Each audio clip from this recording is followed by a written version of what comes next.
Hello my creative and amazing learners and I hope so आप सभी बहुत अच्छे होंगे। आई विश कि आपकी स्टडी भी बहुत अच्छी चल रही होंगी। सो आज ये शॉर्ट वीडियोस में मैं आपको ये बेसिक इन्फॉर्मेशन देना चाहती हूँ कि क्या आपको नेट क्वालिफाई करना चाहिए, नेट करने के बाद पीएचडी करनी चाहिए या फिर विदाउट नेट आपको पीएचडी कर लेनी चाहिए, कैसे मैंने पीएचडी में इनरोल्ड एडमिशन लिया है, किस किस तरह से आपको कौन कौन से प्रोसेस को कम्युनिकेट करना होता है। फर्स्टली जर्नी आपको बता रही हूँ।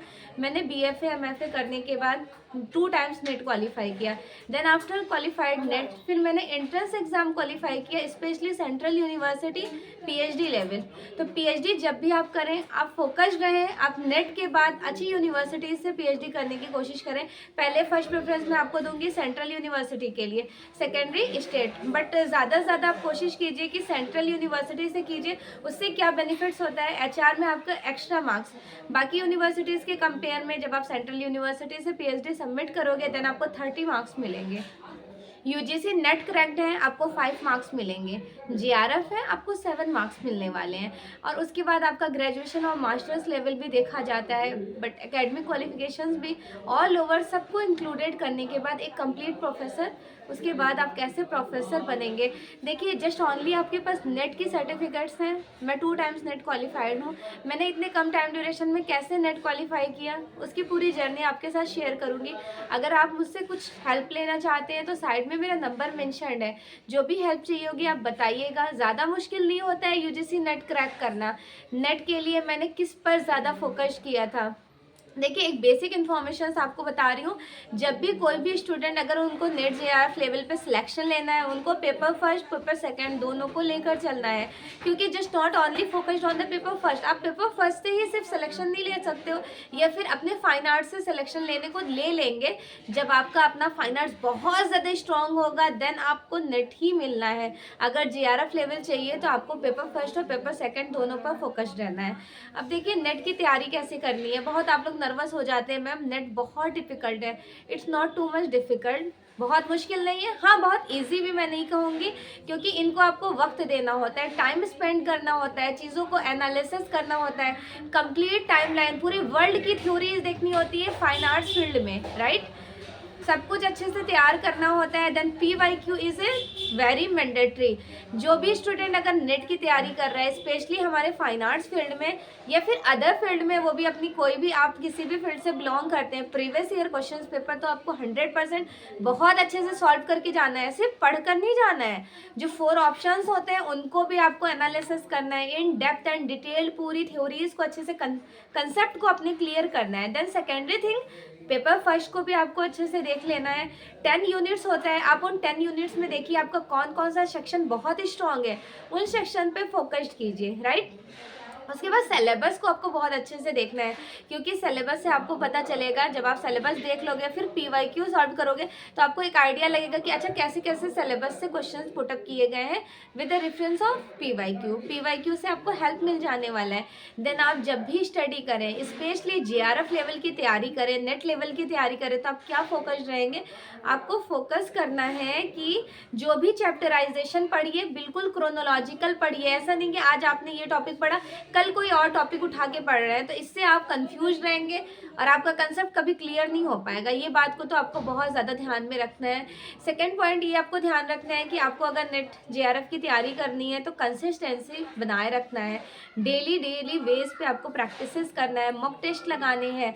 और PYQ के साथ साथ जितने आर्टिस्ट हैं, आर्टिस्ट की पेंटिंग्स हैं, उनकी टाइमलाइन है। कुछ चीज़ें मैं आपको बता रही हूँ, कोचिंग से ज्वाइंट होंगे, कोचिंग से आपको सारा मटेरियल मिल जाने वाला है। मैं अपना एक्सपीरियंस आपके साथ आज शेयर कर रही हूँ। कोचिंग से आपको सारे मटेरियल्स मिलेंगे, सब कुछ मिल जाएगा, बट कोचिंग आपको सिलेक्शन नहीं दिला सकता है। सिलेक्शन आपको मेहनत करनी पड़ेगी, बहुत ज़्यादा प्रैक्टिसेस करने के बाद ये अचीवमेंट्स मिलते हैं। तो जिन्होंने नेट किया है, JRF किया है, आप उनसे पूछ सकते हो। और 2 टाइम्स नेट क्वालिफाई कर लेना, कि 2 टाइम्स या फिर 1 टाइम्स अगर आप नेट क्वालिफाई कर रहे हैं दैट मीन्स कि आपके अंदर वो एबिलिटी है। आप ज़रा और मेहनत करेंगे आपका JRF में सिलेक्शन हो जाना है। और ये देखिए कि ज़्यादा मुश्किल नेट JRF होता नहीं है, बट बहुत इजी भी नहीं होता है। कंसिस्टेंसी पर पूरा फोकस करना होगा। अब क्या फ़ायदा है नेट का सर्टिफिकेट अगर आपको मिल जाता है। बहुत लोग बोलते हैं मैंने तो नेट इतनी बार क्वालिफाई किया बट इसके कोई बेनिफिट्स नहीं है। बेनिफिट्स आपको जब भी होने हैं, जैसे हमारे यूपी में यूपी टीजीटी की वैकेंसीज आती हैं, तो आपके पास जब टेक्निकल आर्ट प्राविधिक कला होता है देन आप एलिजिबल हो जाते हैं टीजीटी का फॉर्म फिल करने के लिए। सेम इसी तरह यूजीसी नेट क्रैक करने के बाद आपको इंडिया में जहां भी असिस्टेंट प्रोफेसर की वैकेंसीज दिखेंगी आप इजीली फॉर्म फिल करने के लिए एलिजिबल हो जाते हैं, एक क्राइटेरिया फुलफिल हो जाता है। सेकेंडरी, अगर आप पीएचडी हैं, उसकी पीएचडी सबमिट है, देन उसके भी बहुत सारे बेनिफिट्स हैं। असिस्टेंट एंड एसोसिएट प्रोफेसर्स का आपने नाम सुना होगा। पीएचडी करने के बाद फ्यूचर में आपके अंडर में भी स्टूडेंट पीएचडी करेंगे, ठीक है।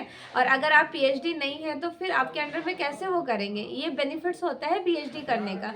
अगर आपको हायर एजुकेशन की तरफ जाना है तो आप मुझसे हेल्प ले सकते हैं, मैं आपको पूरा सजेशन दूंगी।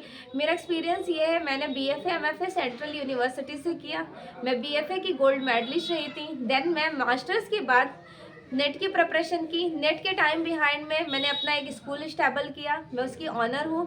स्कूल चलाते चलाते फिर रनिंग स्टेज में फिर मुझे लगा कि नहीं, अब मैं 2 टाइम्स नेट क्वालिफाइड कर ली, अब मुझे पीएचडी के लिए इनरोल्ड होना चाहिए। बट मेरा ये था कि मैं जब भी पीएचडी करूँगी किसी सेंट्रल यूनिवर्सिटी से करूँगी, क्योंकि मेरा graduation masters already central university से था। अब सेंट्रल यूनिवर्सिटी में बार बार से पर्टिकुलर ये नाम क्यों ले रही हूँ, इसके भी आपको बेनिफिट्स बताऊँगी।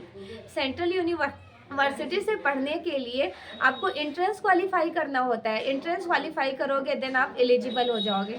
जरूरी एंट्रेंस क्वालिफाई करना आपको, ठीक है, एंट्रेंस क्वालिफाई करना होता है। देन एंट्रेंस क्वालिफाई करने के लिए आपको प्रिपरेशन करनी होती है।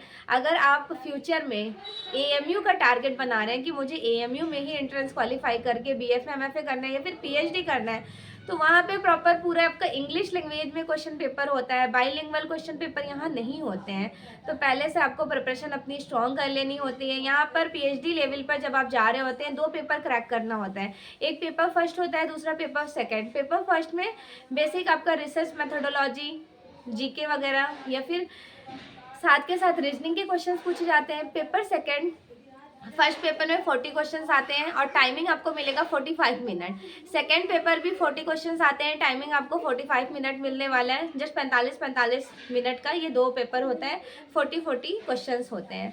फिर आप अच्छे से यहाँ पे पेपर क्वालिफाई कर लोगे, देन आपका मेरिट लिस्ट सिलेक्शन होगा।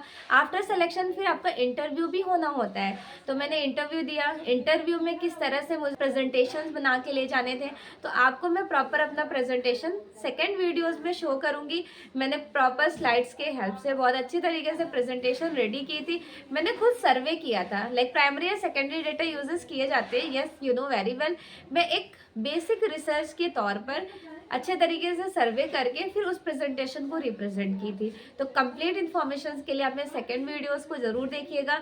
और नेट क्वालिफाइड है तो क्या आपको PhD करनी चाहिए? यस ऑफ कोर्स, ज़रूर करनी चाहिए। फ्यूचर में इसका बहुत ज़्यादा आपके लिए हेल्पफुल रहने वाला है।